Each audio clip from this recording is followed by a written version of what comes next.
থাকো না তুমি আমারই পাশে, ও থাকো না তুমি আমারই পাশে।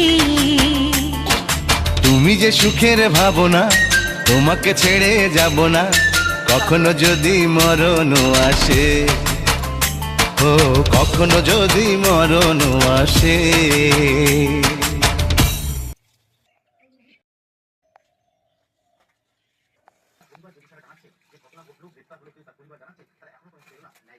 অভিযোগ ছিল তৎকালীন তৃণমূল কাউন্সিলর শম্ভুনাথ রাওয়ের নেতৃত্বে একটা পরিত্যক্ত জমি দখল করতে চায় দুষ্কৃতীরা।